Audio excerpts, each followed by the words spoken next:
అంటే మీరు ఒకటేసారి వైసీపీ కండువ వేసుకున్న తర్వాత రిజల్ట్స్ వచ్చిన తర్వాత మీరు అప్పుడు ఏం ఫీల్ అయ్యారు? అప్పుడు టీడీపీ ఉంటే బాగుంటే, ఒకవేళ బీజేపీ రాకుంటే వాళ్ళ నా లైఫ్ బాగుండేదని. పవన్ కళ్యాణ్ లాంటి వ్యక్తి కూడా తన విజయం కోసం వైసీపీ ఓడిపోవడానికి రీజన్స్ ఏం గమనించారు? ఆయన రాలేకపోయారు జగన్ గారు పక్కన కూర్చుని. కానీ నూరి గారికి కూడా ఒక లవ్ అండ్ ఎఫెక్షన్ ఉంటుంది కదా, ఈ వీడియో చేసినప్పుడు ఎవరైనా ప్రపోజ్ చేశారు ఇప్పటిదాకా? మేడం మీరు బాగా చూసుకుంటారు, పెళ్లి చేసుకుంటారు. ఈ ఒక అమ్మాయి కానీ అబ్బాయి కానీ విచ్చలవిడిగా తిరుగుతున్నారు. విచ్చలవిడితనం చాలా ఎక్కువ అయిపోయింది మనం చూస్తాం. ఇలాంటి పిల్లలకు మీరు ఏం చెప్తారు? చేతిలో చేయి పెట్టుకోవడం, ఒక కిస్సీని చూపించాలంటే ఎంతో ఇదైపోయింది. ఇప్పుడు ఏవేవో చూపిస్తున్నారు.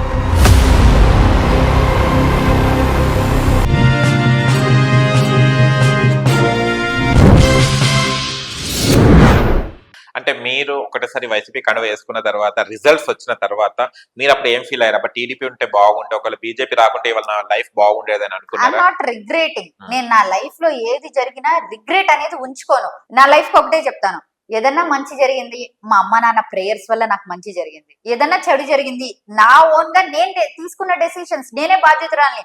I don't want to blame others. So నా లైఫ్ లో ఇలా రాసి పెట్టుంది. ఏమో ఎవరికి తెలుసు, ముందుకెళ్ళి ఎన్నెన్ని వేయాల్సినవి ఉన్నాయి. నేను మేబీ పొలిటికల్ స్టెప్స్, లేకపోతే రేపే నేను పొలిటికల్ సన్యాసం తీసుకోవచ్చు. వీ కాంట్ ప్రెడిక్ట్ కదండి. ఓకే, మీకు ఎమ్మెల్యే కావాలనే ఆశ ఉందా? అంటే నాకు ఎమ్మెల్యే ఎంపీ అని అలాంటి ఆశలు కాదు. పీపుల్స్ కోసం ఏదన్నా చెయ్యాలి. పీపుల్స్ కోసం చేయాలంటే జనాల్లో ఉండి ఒక పవర్ ఉంటేనే మనం చెయ్యగలం అన్నది నాకు అది అర్థమైంది.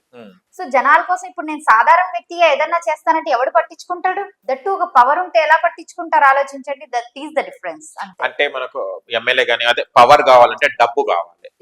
పవర్ కన్నా ముందు డబ్బు కావాలి. మళ్ళీ నూరి పర్వీన్ దగ్గర ఎంత డబ్బు ఉంది? ఇందాకే కదండి చెప్పేది. మళ్ళీ అదే కదా, సావిత్రిలా అదే కదా మళ్ళీ ఎలా మళ్ళీ డబ్బు లేనిది మనకి ఎంత పవర్ ఉన్నా, ఎంత టాక్ ఉన్నా. నేను బిఫోర్ ఇంటర్వ్యూస్ లో కూడా ఇదే చెప్పాను, నాకు పవన్ కళ్యాణ్ గారు అంటే ఇష్టం అని చెప్పాను. ఎందుకంటే ఆయన డబ్బుకి ఇంపార్టెన్స్ ఇవ్వకుండా పార్టీస్ నడుపుతాను అన్నారు అని చెప్పేసి. నేను ఇప్పటికే అదే మాట చెప్తున్నా. బట్ నాకు ఎక్కడ బాధేసిందంటే పవన్ కళ్యాణ్ లాంటి వ్యక్తి కూడా తన విజయం కోసం విజయవాడ మహేష్ గారి టికెట్ ని ఒక బీజేపీ క్యాండిడేట్ కి అమ్మేశారు. అక్కడ నాకు బాధేసింది. సో మనం కొంతమందిని కొన్ని చోట్ల ఇన్స్పిరేషన్ అనుకుంటాము, వాళ్ళు కూడా ఇలా చేసినప్పుడు అరే సో డబ్బుకేనా వాల్యూ అనిపించింది. బట్ నేను నా మోరల్స్, ఎథిక్స్, ప్రిన్సిపల్స్ ఒకరి కోసం మార్చుకోను. నేను డబ్బు సంపాదించాకే రావాలి, డబ్బుతోనే రావాలంటే నాకు అవసరం లేదు. అలాంటిది నాకు అవసరమే లేదు. నా మంచితనంతో, నా క్యాపబిలిటీతో నాకు వస్తే నాకు కావాలి. డబ్బుతో వచ్చేది నాకు అవసరం లేదు. కానీ నారా లోకేష్ గారిని ఒక దగ్గర ఇన్స్పిరేషన్ తీసుకోవచ్చు టీడీపీ పార్టీని. ఒక అంగన్వాడీ టీచర్ ని ఎమ్మెల్యే చేయడం జరిగింది. అక్కడనే ఆ నూరి పర్వీన్ గారు కూడా ఒక ఎమ్మెల్యే టికెట్ అడిగితే నారా లోకేష్ గారు ఇచ్చేవారా? అంటే ఇవ్వరు. ఎందుకు? కడపలో నాకన్నా ఎక్కువ డబ్బులు ఇచ్చి, అంటే నేను డబ్బులే ఇవ్వను అసలు, నాకు డబ్బులు ఇచ్చి పెట్టించాలి వాళ్ళు. డబ్బులు ఇచ్చే ఛాన్సెస్ ఉన్నాయి అక్కడ. డబ్బులు ఇచ్చే చోట ఎవరు ఎందుకు వదులుకుంటారు? ఆవిడ ఓపెన్ గా చెప్పారు, మా కడప క్యాండిడేట్ నేను చంద్రబాబు నాయుడు గారికి 100 కోట్లు ఇచ్చి మరీ సీట్ కొనుక్కున్నాను అని చెప్పేసి. ఓకే, అంటే మీ ఇప్పుడు మీరు చేసే గమ్యం కానివ్వండి, మీరు చేసే లక్ష్యం కానివ్వండి, ఎలా రీచ్ అవుతారు? ఇలాంటి మనుషులు ఉండగా డబ్బులు వాడేసే వాళ్ళు ముందెళ్తున్నారు, టాలెంట్ ఉండి ఒక మంచి లక్ష్యం ఉన్న వాళ్ళు ముందు వెళ్ళలేకపోతారు. మీలాంటి వాళ్ళు చాలా మంది ఉన్నారు, బయటకు వస్తలేరు. నేను అదే ఫీల్ అవుతూ ఉంటాను ఎవ్రీ టైం. నేను use to tell only one thing, youth politics లోకి రావాలి అని. యూత్ వస్తే ఎవడు పట్టించుకుంటున్నాడు? మెయిన్ పాయింట్ ఇది. ఇప్పుడు వాళ్ళ కొడుకులు, వాళ్ళ మనవళ్ళు, వాళ్ళ చెల్లెల కొడుకు, వీళ్ళకే సీట్లు ఇస్తున్నాడు. గాని ఒక యువత మనం ఒక యాంగ్జైటీతో ఏదైనా చెయ్యాలి అని ముందుకు వస్తున్నాం, వాళ్ళకి మీరు ఏమన్నా ప్రోత్సహిస్తున్నారా? లేదు. అలాంటి యూత్ ఎప్పుడొచ్చి ముందుకొచ్చి పాలిటిక్స్ లో ఉంటారా, అప్పుడే పాలిటిక్స్ మారతాయి. నాకంటూ ఒక గమ్యము అలాంటిది డెస్టినేషన్ ఏం లేదు. లైఫ్ అనేది ఒక జర్నీ. నేను నమ్మేది నా జర్నీలో నేను చెప్తున్నాను కదా. ఈ రోజు ఎవరు అనుకోలేదు నేను టీడీపీ హోస్ట్ చేసి నెక్స్ట్ మూమెంట్ వైఎస్ఆర్సీపీకి వెళ్తాను అలా అని. రేపు ఏమవుతుందో కూడా నేను చెప్పలేను కదా, నా లైఫ్ ఎటుపోతుందో కూడా రేపు చెప్పలేను. సో నాకు ఒకటే, నేను సర్వీస్ చేస్తూ నా లైఫ్ లో నాకు ఒక సెల్ఫ్ సాటిస్ఫాక్షన్ అది ఉండాలి. లైఫ్ లో I'm satisfied with my life. నేను చాలా హ్యాపీగా ఉన్నాను. నాకు ఇది చెయ్యాలనిపించింది నేను చేస్తాను, నాకు ఎక్కడికైనా వెళ్ళాలనిపించింది వెళ్ళిపోతాను. So I'm happy with my life. నాకు డెస్టినేషన్ అన్నది అవసరం లేదు, చేసుకుంటూ పోవాలి వర్క్ అంతే. ఇంత ధైర్యం నూరి గారికి, 10 రూపీస్ నూరి గారికి ఎక్కంచెలు వచ్చారు? మీ బ్యాక్గ్రౌండ్ లో ఎవరున్నారు? నా బ్యాక్గ్రౌండ్ లో మా అమ్మ నాన్న, దేవుడు, అంతే. అంతకు మించి ఎవ్వరు లేరు. నా ధైర్యానికి ఏది లేదండి. చిన్నప్పటి నుంచి మా నాన్నగారు పెంచిని, మా తాతయ్య వాళ్ళు చెప్పిన మాటలు, నేను సొసైటీలో తీసుకున్నవి. ఇప్పుడు మీరు చెప్పారు కదా సొసైటీ పాడైపోతుంది, మీడియాలో ఇలాంటివి చూపిస్తున్నారు. నేను ఇలాంటివి చూశాను, నేను ఇన్స్పిరేషన్ చూశాను. ఇప్పుడు కూడా నాకు ఎవరైనా మూవీస్ ఎలాంటి ఇష్టం అంటే ఒక శివాజీ మూవీ చూద్దామా, లీడర్ మూవీ చూద్దామా, ఇలాంటివే వస్తాయి నా నోట్ నుంచి. వై? బికాజ్ నాకు అలాంటి ఇష్టం కాబట్టి. మనం ఏది తీసుకుంటామో పాజిటివిటీ అదే ఇస్తాం, మనం నెగిటివిటీ తీసుకుంటే నెగిటివిటీయే ఇస్తాము. సో ఆ ధైర్యం, నాకు ధైర్యం ఏంటంటే నేను మొహం మీద మాట్లాడేస్తా, నాకు లోపల భయం లేదు, నా మీద ఈడీ రైట్స్ జరుగుతాయేమో, నేను ఏమైనా తప్పు చేశానేమో, నా హాస్పిటల్ ఎవడైనా తీసి, ఇలాంటి నాకు భయాలు లేవు. నేను ధైర్యంగానే ఉంటా, నా దగ్గర ఏమీ లేదు దోచుకోవడానికి ఎవడొచ్చి. ఓకే, ఇప్పుడు టీడీపీ మీ ఆంధ్రలో గెలవడం జరిగింది, టీడీపీ ప్రభుత్వం. ఎలా అనిపిస్తుంది? అంటే ఎలాంటి చేంజెస్ చేయబోతారు, మీకు ఏమైనా ఐడియా ఉందా? ఎలాంటి చేంజెస్ చేస్తే మళ్ళీ కంటిన్యూ అవ్వగలుగుతారు? అంటే 1 మంతే కదండి, అప్పుడే ఏం అంటే తెలుస్తుంది. సిబిఎన్ గారి గురించి, అంటే మీరు చాలా రోజులు తెలుసు కదా సిబిఎన్ గారు, అంటే నేను గెలిచారు. ఇప్పుడు కూడా అదే చెప్తా, హిజ్ అ విజనరీ లీడర్. ఆయన రావాలి, రాష్ట్రం బాగుపడిద్ది. ఇంతకు ముందు ఇంటర్వ్యూస్ లో కూడా చెప్పున్నాను అదే. నేను. చేంజెస్ తీసుకొస్తున్నారు, వెయిట్ చేద్దాం. అది 1 మంత్ లో 2 మంత్స్ లో డిసైడ్ అయ్యేది లేదు. ఎందుకంటే స్టార్టింగ్ లో పవర్ రాగానే ఒక 6 months 1 year ఎవడైనా యాంగ్జైటీగా చేస్తారు, మిగతా తర్వాత సంవత్సరాలే అన్ని బయటపడేది. నారా లోకేష్ గారి గురించి దగ్గర మీరు హోస్ట్ చేశారు కదా, ఏం గమనించారు? చాలా మంచి పర్సన్ అండి. ఆయన ట్రాన్స్ఫర్మేషన్ అయ్యింది కానీ మనం ముందు అనుకునే వాళ్ళు ఏంటి, యు నో దట్. సో చాలా talented. It's not an easy thing కదా అంతలా మారడం అంటే. మనల్ని మనం మార్చుకున్నామంటే ఆయనలో ఎంత విల్ పవర్ ఉంది. ఓకే, నూరి గారు, మీరు లేడీస్ కి అంటే ఇన్స్పిరేషన్, చాలా మంది ఉన్నారు, సేవ చేసే వాళ్ళు ఉన్నారు, చాలా మందికి ఒక లక్ష్యం ఉంది. కానీ చూస్తే గనక ఇలా సోషల్ మీడియాలో నూరి అనే గారే ఉన్నారు. ఎగ్జాంపుల్ చెప్తాను, ఒక అమ్మాయిగా బయటికి రావడం జరిగింది. అసలు మీకు ఇది బయటికి రావాలి, నేను కూడా ఒక పబ్లిష్ కావాలి, నేను కూడా నలుగురు సహాయం చేయాలన్న తత్వం ఎప్పటి నుంచి వచ్చింది మీకు? అసలు ఎప్పుడు అనిపించింది? చిన్నప్పటి నుంచి. ఓకే, నాకు తెలియదు, ఎందుకో తెలీదు. చిన్నప్పటి నుంచి స్కూల్ ఈవెంట్స్ కానివ్వండి, ఏమైనా నేనే ముందు ఉండాలి, నేనే చెయ్యాలి, నేనే ఉండాలి, అలాంటి దాంతో ఇలా ఇలా వచ్చేసాను ముందుకు, అంతే. భయం లేదు అంటే మనం మంచి చేసినప్పుడు చాలా మంది చెడు కూడా ఉంటుంది, బ్యాడ్ కూడా ఉంటుంది. ఆబ్వియస్లీ ఉంటుంది నెగిటివిటీ. ఎలా తట్టుకున్నారు? అప్పుడు నాకు ధైర్యంగా ఉంటుంది, వావ్ నేను సెలబ్రిటీ ఏమో అందుకే ఎంత నెగిటివిటీ స్ప్రెడ్ చేసుకుంటున్నారు. ఇప్పుడు సాధారణ ఏమి చేయని వ్యక్తి గురించి మనం మాట్లాడుకోం కదా. మనం మాట్లాడుకుంటున్నాం అంటే she should be great something, అప్పుడే మనం మాట్లాడుకుంటాము. నా కోసం అంత టైం తీస్తున్నారు. ఇప్పుడు ఫేస్బుక్ లో ఉంది, నేను ఒక పోస్ట్ వేసానంటే నేను ఆబ్వియస్ గా ఏ ఎమ్మెల్యే, ఎంపీ, సీఎంస్, లీడర్స్ వాళ్ళ గురించి వేస్తాను. నా గురించి టైం తీసుకుని వేస్తున్నారంటే నేనంత పెద్ద తోపనే కదా వాళ్ళు ఫీల్ అయ్యేది. అంతే. మీ హాస్పిటల్ మీద ఎప్పుడైనా రూమర్స్ గానియండి, ఎలిగేషన్స్ గానీ అయ్యాయి? అంటే అదే మీరు చెప్పినట్టు మెడిసిన్స్ లో తీసుకుంటారు కదా, అంటే నేను నా ట్రీట్మెంట్ కి నువ్వు 10 రూపాయలు ఇవ్వకపో నేను ఫీల్ అవును. ఆ మెడిసిన్స్ డబ్బులు నేను పెట్టుకోలేనమ్మా, నువ్వు కొనుక్కుని పోతున్నావు. కొంతమంది ఏం చేస్తారంటే మా దగ్గర ప్రిస్క్రిప్షన్ రాపించుకుని మెడిసిన్స్ పక్కన వెళ్ళిపోతారు, ఏజెన్సీల దగ్గర నుంచి. ఏజెన్సీలో తక్కువగా వస్తాయి అని చెప్పేసి పిలిచి మరి ఈ మధ్య ఏం చేస్తానంటే కూర్చోబెడుతున్నా. రెంట్ కట్టాలి కదా నేను, ఆ సిస్టర్స్ కి శాలరీ ఇవ్వాలి కదా, దేంట్లో ఇవ్వాలన్నా అంటాను. ఇప్పుడు నీ వైఫ్ కి ఇంజెక్షన్ వేస్తున్నాము, మీ పిల్లలకి క్యాన్లు అవన్నీ పెడతాము, ఆ డబ్బులైనా నువ్వు ఇచ్చుకోవాలి కదా. సో మీరు మెడిసిన్స్ కొంటేనే కదా హాస్పిటల్ రన్ అయ్యి ఇది జరిగేదని. సో అలా జరుగుతుంది. అయినా మీరు మంచి చేస్తే కూడా వాళ్ళు పక్కదారి పడుతున్నారు.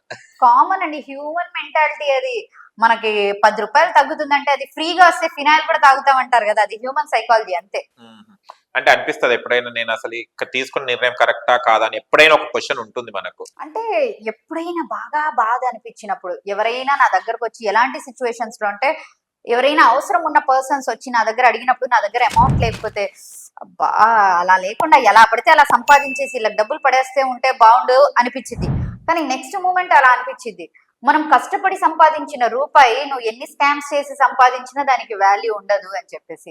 అప్పుడు no I'm going the right path way. మళ్ళీ చాలా మంది కోట్లు సంపాదించాలని తిరుగుతున్నారు. హాస్పిటల్ చూస్తే గనక ఒక 10 రూపాయలు దాన్ని కూడా 1000 రూపాయలకు మెడిసిన్స్ అమ్ముతున్నారు. అలాంటి వాళ్ళకి మీరు ఏం చెప్తారు? కోట్లు సంపాదించడానికి పరిగెత్తుతున్నారు. ఎందుకు చిన్న కరోనా టైంలో కూడా వాడు దగ్గొచ్చిందంటే వాడు కరోనా టెస్ట్ చేసి మంచం మీద పడుకోబెట్టిన రోజులు కూడా ఉన్నాయి మనకు. అలాంటి వాళ్ళకి ఏం చెప్తారు? నేనేం చెప్పనండి, వాళ్ళ కర్మను వాళ్ళు పోతారంటారు. ఇప్పుడు కూడా ఎందుకు మా డాక్టర్స్ నాకు సపోర్ట్ చేసే వాళ్ళు ఉన్నారు, ఆ పిల్లకి అంత పబ్లిసిటీ ఎందుకు వచ్చేసింది అని ఫీల్ అయ్యే వాళ్ళు కూడా ఉన్నారు. 2 types ఆఫ్ వాళ్ళు ఉంటారు. ఎందుకు వచ్చిందంటే నేను మంచి చేశాను కాబట్టి నాకు మంచి పేరు వచ్చింది, మీరు చేయలేదు కాబట్టి మీకు రాలేదు, అంతే. నేను most of the doctors life లో చూసింది ఏంటంటే, నేను ఒక డాక్టర్ సర్జన్ ని, నా పిల్లం ఒక పీడియాట్రిషన్, గైనికో, ఇద్దరం పెళ్లి చేసుకుందామా, ఇల్లు కట్టుకుందామా, నువ్వు ఆ బిల్స్ కట్టుకో, పిల్లల్ని చూసుకుందాం, ఇంతే నా లైఫ్. This is లైఫా? మనం లైఫ్ లో చూడాల్సింది చాలా ఉంది, మనం నేర్చుకోవాల్సింది చాలా ఉంది. మనం ఎందుకు పుట్టాము ఏంటి? దేవుడు ఊరికే ఎవరిని పుట్టించాడు కదా. రేపు నువ్వు ఎన్ని కోట్లు పెట్టుకుని నీ పిల్లలకి ఇచ్చినా ఏం లాభం? వాళ్ళకు ఒక మంచి హెల్త్ ఇవ్వక, ఒక మంచి ఎలా ఉండాలి మోరల్ వాల్యూస్ ఇవ్వకుండా వేస్ట్. ఎంత డబ్బు ఇచ్చినా సరే నువ్వు. ఓకే. ఇవాళ చాలా మంది పేరెంట్స్ మంచిగా చదివించి మనకు అదర్ కంట్రీస్ పంపించి ఫారెన్ కి పంపించి చదివిస్తున్నారు, అక్కడనే సెటిల్ అవుతారు. కానీ వీళ్ళు చనిపోయే లోపు వాళ్ళు ఎవ్వరు రావడం లేదు. అలాంటి పేరెంట్స్ కి మీరు ఏం సలహా ఇస్తారు, పేరెంట్స్ గాని పిల్లలకు గాని? నాకు బాధేసిద్దండి. అక్కడ పేరెంట్స్ తప్పు ఉంది, పిల్లల తప్పు ఉంది. పేరెంట్స్ చిన్నప్పటి నుంచి ఇంటెన్షన్ ఏంటి, నా పిల్లలు బాగా చదువుకోవాలి, బయట ఉండాలి అని. ఎందుకు వచ్చింది అది?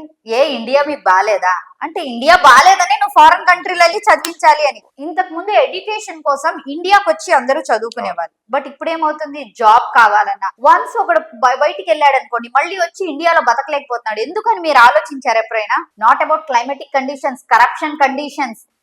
అక్కడ ఫారిన్ కంట్రీస్ లో ఎలా ఉంటుంది, నేను వెళ్ళాను, నేను స్విట్జర్లాండ్ వెళ్ళాను, కువైట్ వెళ్ళాను, అన్ని వెళ్ళి చూసి వచ్చాను. అక్కడ రూల్స్ అండ్ రెగ్యులేషన్స్, కార్ అంత దూరం ఉంటే ఇంత దూరం ఆగిపోవడము, వాళ్ళు అంత అసలు రూల్స్ ఇలా ఫాలో అవుతారా? ఒక సూపర్ మార్కెట్కి వెళ్ళినప్పుడు కెమెరాస్ లేవు, అడిగాం మేము వెళ్ళి, ఏంటండి కెమెరాస్ కూడా లేవు, మీరు ఇలా వదిలేసారు, ఎవరైనా దొంగతనమా? ఎవరు చేస్తారు, ఎందుకు చేస్తారు ఇలాంటివి? అప్పుడు స్విట్జర్లాండ్ వెళ్ళినప్పుడు కూడా లైక్ మెట్రోస్ అలాంటి ట్రైన్స్ లో మేము ఎక్కినప్పుడు కూడా టికెట్ మీకు చెక్ చేయడానికి ఎవరు రాడు, కానీ ఎవ్రీబడి టికెట్స్ కొంటున్నారు. నేనే వాడు చూడడు కదా ఎందుకు తీసుకోవడం అన్నాను. అలానే వాళ్ళు ఇది అవ్వట్లేదు. సో అంత పద్ధతిగా ఉన్నారు. మనం ఇండియా అనేది కల్చర్, మోరల్ వాల్యూస్ కి ఫస్ట్ నుంచి పెట్టిన పేరు, కానీ అది ఉందా? కరప్షన్ రేట్ లో పెరుగుతూ పోయింది, ఆకలి బాధల్లో ఎక్కువ ఉంది, హ్యాపీనెస్ లో లాస్ట్ నుంచి ఫస్ట్ ఉంది. పాకిస్తాన్ కన్నా మనది వెనకుంది, ఆ విషయం మీకు తెలుసా? హ్యాపీనెస్ ఇండెక్స్ లో. సో ఇన్ని ఉన్నాయి. But I love my India. India is great, నేను కాదనను. ఇండియాలో ఇలాంటి కండిషన్స్ ఉన్నప్పుడు ఎవడైనా సరే అక్కడ ఫారెన్ నుంచి వచ్చి బతకగలడా? ఈ రూల్స్ కి, వీళ్ళ కరప్షన్స్ కి ఉండలేకపోతున్నారు. అది మనం చేసుకుంది కాదు, పొలిటీషియన్స్ చేస్తున్న తప్పు. అలాంటి పొలిటీషియన్స్ ని మనం ఎన్నుకుంటున్నాము. అది ఒక సైకిల్ టైప్ దండి, ఆపలేము. మంచి వాళ్ళని రానివ్వరు, వచ్చినా సరే వాళ్ళని అక్కడ ఉండనియరు. అలాంటి ప్లేస్ లో వాళ్ళని అంతలా మౌల్డ్ చేసేస్తారు. ఈ కరప్షన్ అన్న ఈవిల్ ఎప్పుడు పోతుందో అప్పుడే మనం ముందుకు వెళ్తాం. నేను ఒక డైలాగ్ కూడా చెప్పున్నాను, ప్రాస్టిట్యూట్స్ బెటర్ కరప్షన్ కన్నా అని. కరప్షన్ చేసే వాళ్ళ కన్నా. నేను ఓపెన్ గా చెప్తా, ఇప్పుడు ప్రాస్టిట్యూషన్ చేస్తున్నారు సమ్ ఎక్స్ లేడీ, ఎవరో ఒక, తన హెల్త్ వర్కే పాడవుతుంది. కరప్షన్ చేస్తే ఆ సిస్టమ్ సైకిల్ మొత్తం పాడవుతుంది. దీనివల్ల ఎన్ని జీవితాలు పోతాయి కరప్షన్ వల్ల, ఒక్కసారి ఆలోచించండి.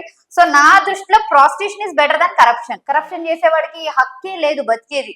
సో ఊరికే రావు అపరిచితుడు అలాంటి మూవీస్. సో జనాల్లో అలాంటి బాధ ఉంది. కరప్షన్స్ చూస్తే, రూల్స్ ఫాలో అవ్వకపోతే ఇవన్నీ ఎప్పుడు తీరుతాయో తెలియదు. నాకైతే దానికోసం ఎన్ని ఇయర్స్ వెయిట్ చేయాలో కూడా తెలియదు. కానీ మీలాగా చాలా మంది పదవుల కోసం, అంటే పవర్ కావాలి మా కోసం అని ఫస్ట్ ఆ ఉరుకులాడుతుంటారు, దానికోసం ఫైట్ చేస్తారు, అది చేస్తారు. వన్స్ ఒక పదవి మనకు ఒక స్టేజ్ వచ్చిందంటే అవి అన్ని మర్చిపోయి వాడు కూడా కరప్టెడ్, ఇప్పుడు అన్ని అలా తయారైతుంది. దానికి రీజన్ ఏంటి? మంచితనం ఎక్కడ ఉంది అంటే అది కాపాడుకోవడానికి కష్టపడాలి కదండి. ఇప్పుడు నేను చూస్తున్నాను కదా, మోస్ట్ ఆఫ్ ద ఎమ్మెల్యేస్ మేము సేవ చేయడానికి వచ్చాం అది ఇది అంటారు. ఆ ప్లేస్ లోకి వచ్చాక ఆ కుర్చీని కాపాడుకోవాలి. ఆ కాపాడుకోవడానికే 5 years అయిపోతున్నాయి. నువ్వు ఎందుకు వచ్చావు? 5 years మర్చిపోతున్నావు సర్వీస్ చేయడానికి. దీన్ని కాపాడుకోవాలి. ఇప్పుడు రావడానికి కూడా ఒక 100 కోట్లు 200 కోట్లు ఖర్చు పెట్టినప్పుడు అవి వడ్డీతో సహా లాగాలి కదండి మనం. సో నేను అదే చెప్తున్నా, డబ్బులు పంచడం ఈ జనాల్లో ఎలా అయిపోయిందంటే, ఓట్ వేయాలంటే డబ్బులు ఇస్తేనే ఓట్ వేయాలి, ఇదే సిస్టమ్. డబ్బులు ఇస్తేనే ఓట్ వేయాలి అన్నట్టు తయారయ్యారు.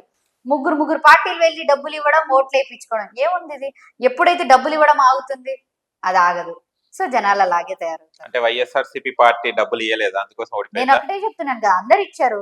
నేను ఓపెన్ గా చెప్తా, వైఎస్ఆర్ ఇచ్చింది, కాంగ్రెస్ ఇచ్చింది, టీడీపీ ఎవరు కలిసి ఉన్నారో అందరు ఇచ్చారు. ఒక పోస్ట్ కూడా పెట్టాను నేను, ఒకవేళ బీజేపీ, మన పవన్ గారి పార్టీ, టీడీపీ వేరుగా ఉంటే అయ్యో ముగ్గురు డబ్బులు వచ్చేవి కదా అని చెప్పేసి. ఆబ్వియస్ గా జనాలు అలాగే అనుకుంటారు కదా, ఇంకా 3 పార్టీలు డబ్బులు వచ్చేవి అని చెప్పేసి. అది మారాలి. ఇప్పుడు ఒక మిడిల్ క్లాస్ కాదు, లోయర్ మిడిల్ క్లాస్ పీపుల్ లో ఓట్ వేయాలంటే డబ్బులు ఇవ్వాల్సిందే అన్న సైకాలజీ మారిపోయారు వాళ్ళు. వైసీపీ ఓడిపోవడానికి రీజన్స్ ఏం గమనించారు మీరు? నేను చెప్తున్నాను కదండి, ముందు ఎలా ఉన్నారు జనాల్లో అదొకటి. ఆయన రాలేకపోయారు జగన్ గారు, ఆయన్ని ఒక డైలమాలో పెట్టేశారు. నాకు తెలిసి ఆయనకు ఒక 2-3 ఉన్నారు మెయిన్ పర్సన్స్. వాళ్ళు వాట్ ఈజ్ రియాలిటీ చూపించకుండా పక్కన కూర్చుని చప్పట్లు కొడుతూ భజనలు చేసుకుంటూ ఉండిపోయి, పాపం ఏమనుకుంటారు ఆయనైనా సరే, సో వీళ్ళు ఏదో చెప్తున్నది కరెక్ట్ అనుకున్నారు. అదొకటి. మనకి అదే చెప్తారు, అనుకోకుండా డబ్బు వస్తే కూడా ఆగరు అన్నట్టుగా పొజిషన్స్ వచ్చేసాయి కొంతమందికి. వాళ్ళకి ఇష్టం వచ్చినట్టు వాక్కున్నారు. మెయిన్ గా జనాలు చూసేది వాళ్ళ బిహేవియర్, మాట తీర్లు, ఏం చేస్తున్నారు వర్క్స్.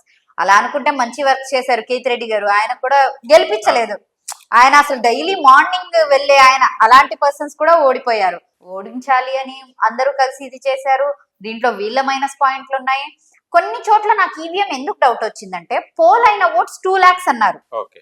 రిజల్ట్ రోజు TDP, YSRCP, some 2-3 independent candidates అన్ని కలిపితే ఓట్లు కౌంట్ చేస్తే 2,20,000 30,000 వస్తున్నాయి. అప్పుడు మనకి డౌట్ వస్తుందా లేదా? సో ఇలాంటి కొన్ని చోట్ల నాకు డౌట్లు వచ్చాయి. ఓకే, కానీ ఎవ్వరు కూడా దాని మీద ఫైట్ చేస్తలేరు ఎందుకు? ఇప్పుడు ఆయనే సైలెంట్ అదే అంటున్నాను, మెయిన్ క్యాండిడేట్ సైలెంట్ ఉన్నాయి. ఎందుకు? ఏమైనా కేసులు ఏమైనా బయటకి వస్తాయా, లేకుంటే కేసులైనా రావచ్చు. ఇక్కడ బీజేపీ కలిసి ఉంది, పైన కూడా బీజేపీ వచ్చినప్పుడు అప్పుడు మనం ఏం మాట్లాడలేం కదా. సో మనం ఏది ఈజీగా తీసుకోలేమండి. నేనేంటో, నా ప్రాబ్లమ్స్ ఏంటో, నా ఇష్యూస్ ఏంటో నాకు తెలుసు. ఆయనకేమున్నాయో ఆయనకే తెలియాలి. ఓకే, నెక్స్ట్ మీకు చాలా విమర్శలు కూడా వస్తుంటాయి. మీరు ఎలా తట్టుకుంటారు యాజ్ ఎ లేడీగా? నా పర్సనల్ ప్రొఫైల్లో, నా ఫేస్బుక్ పోస్ట్ల కింద, ఇన్స్టాగ్రామ్ కింద కామెంట్లు నెగిటివ్ వస్తే మాత్రం నేను మా స్టాఫ్ అందరం డిలీట్స్ కొట్టేస్తాం. బికాస్ నాకు నెగిటివ్ చూడడం ఇష్టం లేదు. నీకు అంతగా నెగిటివ్ మాట్లాడాలంటే పక్కకు పోయి మాట్లాడుకో, నా వాల్ పేపర్ మీద ఎందుకు నువ్వు మాట్లాడాల్సిందే అన్నట్టుగా నేను బిహేవ్ చేస్తాను. నేను చెప్పాను కదండి, వాళ్ళకి పని లేదు. నా గురించి అంత టైం తీసుకుంటున్నారంటే I'm very much special. I'm celebrity. I feel proud. Okay, మీలాగా ముస్లిం అమ్మాయిస్ కి చాలా మంది పేరెంట్స్ సపోర్ట్ చేయరండి. బయటికి వస్తారు, మాట్లాడతారు, ఏదైనా చేయాలని కూడా కొంత 100లో 10% సపోర్ట్ చేసారు. 90% వద్దు అమ్మాయి. ఇప్పుడు మీరు అన్నారు కదా, ఒక అబ్బాయి వస్తే మ్యారేజ్ అయితే ఆ దోవలని పట్టిస్తున్నారు. మంచి మంచి టాలెంట్స్ హైడ్ అయిపోతున్నారు. యాజ్ ఎ మీరు ఎక్స్పీరియన్స్ అయిన ఒక మంచి ముస్లిం అమ్మాయిగా మీరు ఏం చెప్తారు? నేను ఒకటే చెప్తానండి, ఇస్లాంలో అమ్మాయిని లోపల దాల్చండి, చదివించొద్దు, ఫైనాన్షియల్ ఇండిపెండెన్స్ ఇవ్వద్దు, బిజినెస్ చేయించొద్దు అని ఎక్కడా లేదు. తెలుసు కదా, ప్రొఫెట్ మొహమ్మద్ ఆయన ఫస్ట్ మ్యారేజ్ చేసుకున్నప్పుడు ఒక బిజినెస్ లేడీ ఆయనకి పంపించింది రిష్తా, నేను మిమ్మల్ని పెళ్లి చేసుకుంటాను అని చెప్పేసి. ఎందుకు? బిజినెస్ ఆయన అంత కరెక్ట్ గా చేస్తున్నాను. She's a business woman. ఆ కాలంలో 1400 years బ్యాకే, అంటే అప్పుడే ఉంది అంత ఫ్రీడమ్ మనకి. ఇప్పుడు ఎందుకు ఇవ్వట్లేదంటే బయట జరిగే అరాచకాల వల్ల, బయట స్కూల్స్ కి పంపించాలంటే, కాలేజెస్ కి పంపించాలంటే జనాల్లో భయాలు పుట్టుకొచ్చేస్తున్నాయి. ఎప్పుడు ఎలా ఉంటుంది, ఎప్పుడు టీచర్స్ ఎలా బిహేవ్ చేస్తాడో, తీసుకెళ్లే ఆటో వాడు ఎలా బిహేవ్ చేస్తాడో, అక్కడ స్టూడెంట్స్ ఎలా ఉన్నారో, చాలా చోట్ల వాష్రూమ్స్ లో మొబైల్స్ పెట్టారు. ఇలాంటి వాళ్ళ భయము, అలాంటి ఏమన్నా జరిగితే ఒక అమ్మాయి లైఫ్ స్పాయిల్ అయిపోతే రేపు ఆ పిల్లకి పెళ్ళి అవ్వకపోతే మొత్తం ఫ్యామిలీ పరువు పోతుంది కదా. ఆ భయం ఉంటుందా లేదా? సో దాని వల్ల ఆగుతున్నారు గాని అమ్మాయిని చదివించకూడదు అలాంటి ఏం లేవు ఎవ్వరికి. ఇప్పట్లో చాలా వరకు అమ్మాయిలు చాలా వరకు తెగించారని చెప్పొచ్చు. ఎందుకంటే అమ్మా నాన్నలు కళ్ళు కప్పించి చదివిస్తారని వాళ్ళు ఏదో ఊహలతోని పిల్లలు మంచిగా ఉండాలని తత్వంతో కాలేజీకి పంపిస్తుంటే వాళ్ళు పార్కులలో అక్కడికి తిరుగుతున్నారు. ప్రతి ఒక్క రిలీజన్, నాట్ ఓన్లీ వన్ అని, ప్రతి ఒక్క అమ్మాయి కానీ అబ్బాయి కానీ విచ్చలవిడిగా తిరుగుతున్నారు. విచ్చలవిడితనం చాలా ఎక్కువ అయిపోయింది. మనం చూస్తే కనుక ట్యాంక్ బండ్ ఇవన్నీ చూస్తే చాలా తెలుస్తాయి. ఇలాంటి పిల్లలకు మీరు ఏం చెప్తారు? అంటే ఆ ఏజ్ ఎలాంటిది, teenage. I'm not blaming anyone. ఆ ఏజ్ ఎలాంటిది. ఇంతకు ముందు కాలంలో మీరు చూడండి, సినిమాల్లో చేతిలో చేయి పెట్టుకోవడం, ఒక కిస్ సీన్ చూపించాలంటే ఎంతో ఇదైపోయింది. ఇప్పుడు ఏవేవో చూపిస్తున్నారు. వై మతలబ్ ఎక్కువ మోడర్నైజేషన్ ఎక్కువ ఇదైపోతుంది కాబట్టి. సో ఆ పిల్లలకి కూడా ఇది తప్పు కావట్లేదు అనిపిస్తుంది. ఆ మూవీస్ లో పెళ్లికి ముందే అన్ని జరగబడా ఇది కామన్లే అనిపిస్తుంది. సో మూవీస్ మారాలి. మళ్ళీ ఆర్జీవి గారు వస్తారు, నేను మూవీస్ చూడడానికి కాదు, సో అలా అని కాదు, మనం ఎలాంటి ఎన్విరాన్మెంట్ లో పెంచుతున్నామో పిల్లలు అదే ఎన్విరాన్మెంట్ కి ఇదవుతారు. సో అలాంటి అన్ని ఆపాలి. ఆ పిల్లలకి భయం ఉండాలి. మీరు టీనేజ్ నుంచి రాలేదా, నేను టీనేజ్ నుంచి రాలేదా, బట్ మన గోల్ అన్నది మనకి అది ఉన్నప్పుడు కరెక్ట్ గా సిన్సియర్ గా ఆ గోల్ రీచ్ అవడానికి ఇవన్నీ నెగ్లిజిబుల్ అనిపిస్తాయి. Everyone have hormones, everyone have feelings, అవన్నీ కామన్ అండి. సో టీనేజ్ అలాంటివి ఉంటుంది. బట్ మన గోల్ స్ట్రాంగ్ అయినప్పుడు ఇవన్నీ మనకేం రావు, మధ్యలో అడ్డం కాదు. ఓకే, మీరు ఎప్పుడైనా పార్టీ పెట్టాలని నిర్ణయం తీసుకురా? 10 రూపీస్ నూరి పార్టీ అని? నాకు అంత ధైర్యం లేదబ్బా. ఎందుకంటే నేను ఇప్పుడు ఒక హాస్పిటల్ మెయింటైన్ చేసి నేను కూర్చోలేకపోతుంటేనే ఎన్నో వస్తూ ఉంటాయి. ఇప్పుడు ఒక పార్టీ పెట్టాలంటే ఎంతమంది ఇది చేయాలి.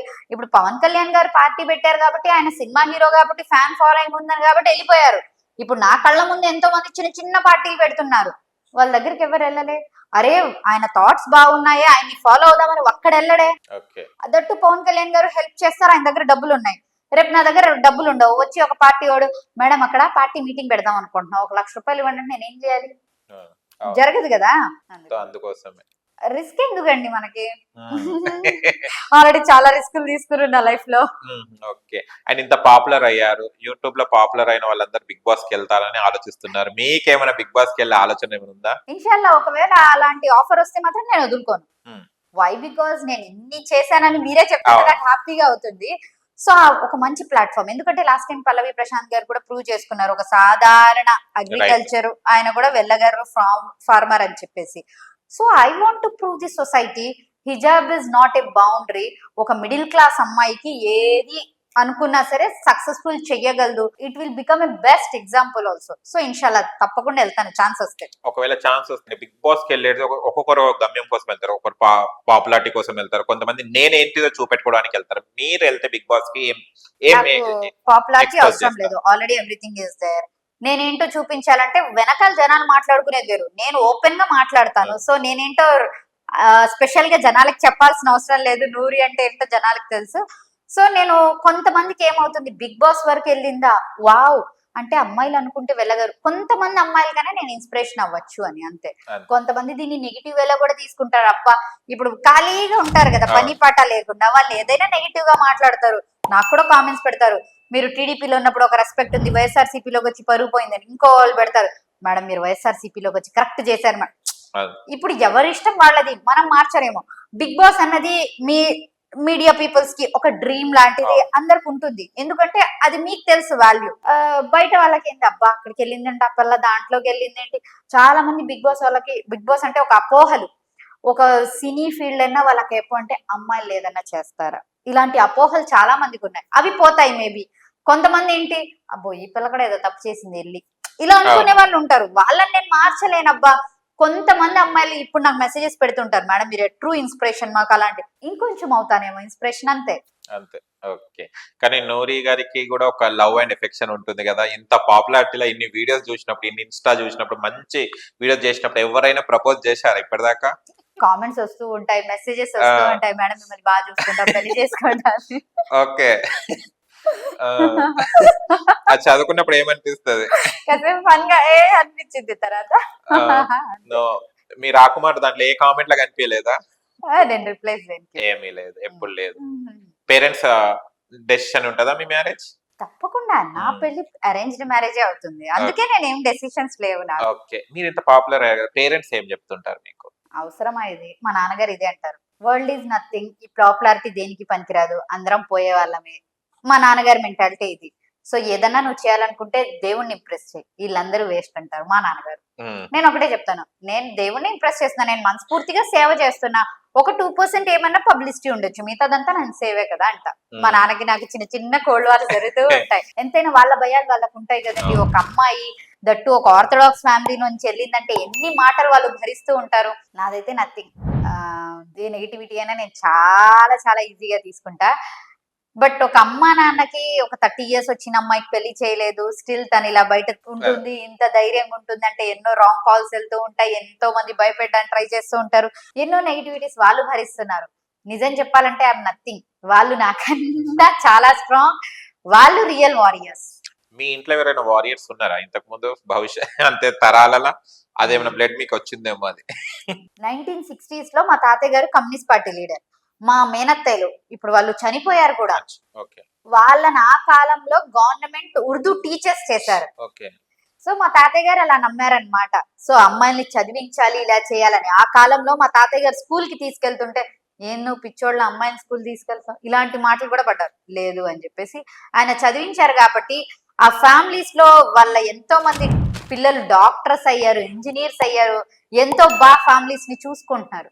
సో మా తాతయ్య గారి థాట్స్ నూరి రూపంలో వచ్చేసింది అనమాట. ఎప్పుడైనా అంటారా మీ డాడీ వాళ్ళ తాతయ్య వాళ్ళ పోలికలు వచ్చేది? నూర్ మొహమ్మద్ ఆయన పేరు, నాకు పెట్టింది నూరి. ఇప్పుడు ఎవరైనా చూసినప్పుడు తాతయ్య మీ ఇంటికి వచ్చేసారు అంటారు, అంతే.